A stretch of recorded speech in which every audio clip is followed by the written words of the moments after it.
I'm Emily Miller. Welcome back to my YouTube channel.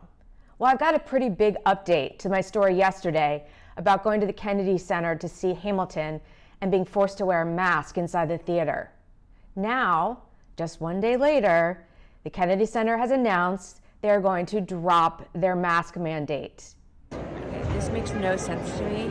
Masks are required inside the theater, but not here on the concourse where people are eating and talking. Science.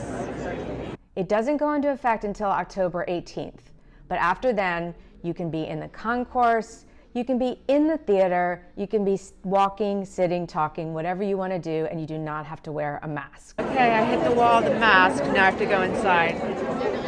Like this. Guys, before I get busted for the camera, I'm in the second row. As President Biden likes to say, the pandemic is over. Well, I interviewed someone who is both a subscriber to my Substack and a subscriber to the Kennedy Center about the mask mandate.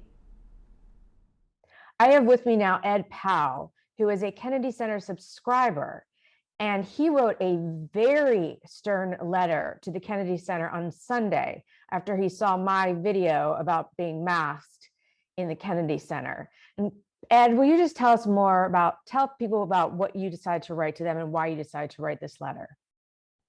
I'm one of those people who can't really tolerate wearing masks for a long time. So I've always been sort of annoyed at the universal masking policy. So I wrote them a letter that basically said that because the CDC had removed the mask requirement for hospitals and doctors' offices, the Kennedy Center and a couple other theaters in Washington, D.C. remain the only places in all of D.C. that require universal masking. I mean, you don't have to be masked in the metro or at the Capital One Center or, in taxis or in government buildings, in the Pentagon, but you have to be masked at the Kennedy Center. And I thought this was strange. So I wrote them a letter asking them, to revisit the policy. And I wanted to actually meet with them because I kind of wanted to show them that some masks work really well and other masks don't work at all. And yet their mask policy allows people to wear whatever they want, whether they want to wear masks at work or masks that don't work. And that didn't make any sense to me.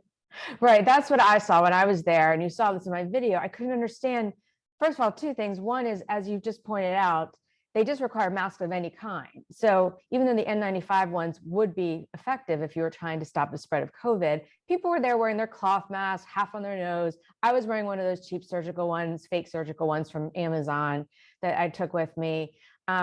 So it was the masks that don't work is part of the stupidity, the theater of the theater, actually. The theater at the theater. The theater at the theater.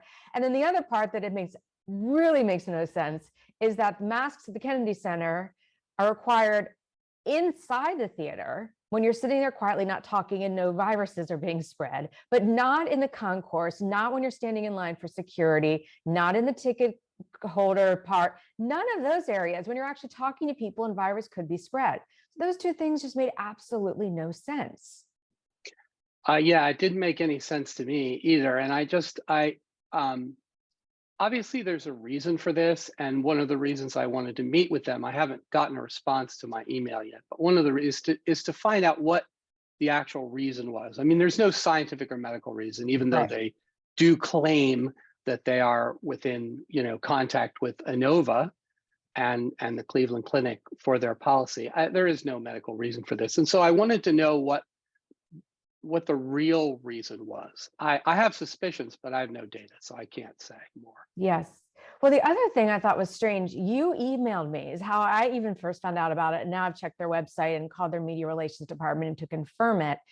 This policy is changing, because it makes no sense, but not until October 18th. What do you think about that?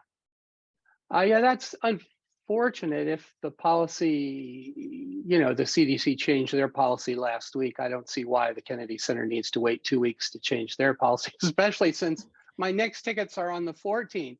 Oh no. Oh wait. Oh no, 4 days before the end.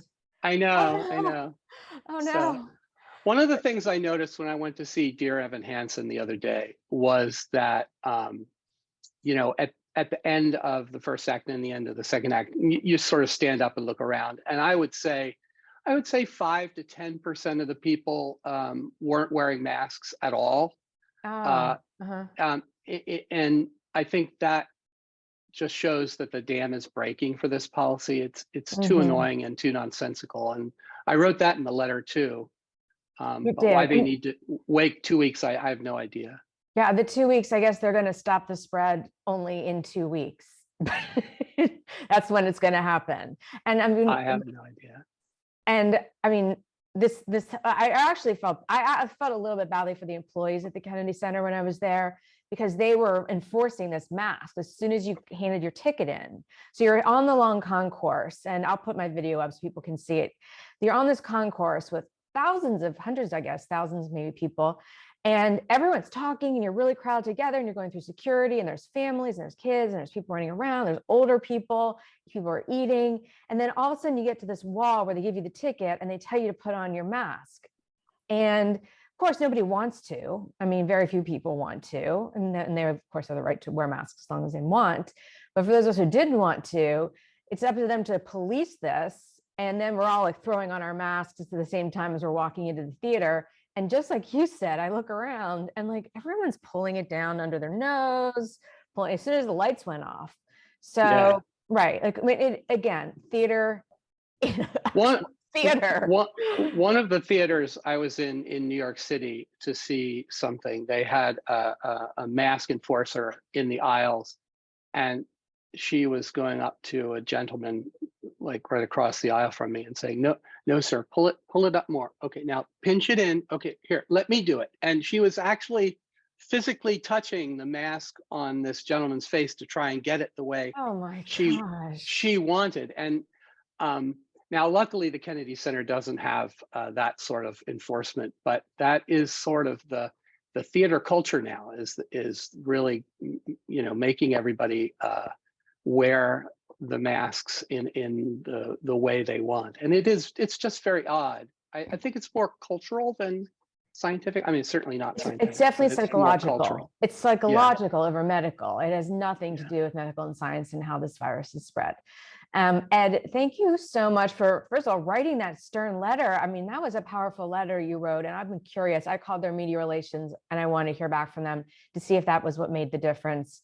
And for being an active citizen, I mean, it's important for all of us. And Kennedy Center is federally funded, so our tax dollars are going towards it, and we should have a say in what kind of science is being implemented in the theater. So I have not written to the National Theater or the Shakespeare Theater over, further east in Washington, but those also have mask mandates, and I wonder if they're falling as well. I hope you write your letter. I will report on your letter, and let's make sure we can get all the masks in DC removed from the theaters. So if they do have masks on in the theaters, it's because it's part of the play. Or it's optional anyway. No, I'm saying it's the actors wearing them. The actors. Part of the play. Right. All right. Good. Ed, thank you so much for being with me. Thank you very much, Emily. Well, we don't know whether Ed's letter or my report forced the Kennedy Center to just suddenly change their mask mandate, but it does show you that when average citizens, journalists fight back and push back and question authority, especially in the government, the changes do get made. And that's what I like to do as a journalist, and that's why I've made my career in this. And I thank you for supporting me in this new endeavor on YouTube channel, for subscribing and for sharing with your friends and neighbors, and for leaving these wonderful comments. Please continue to do that, and I will see you next time.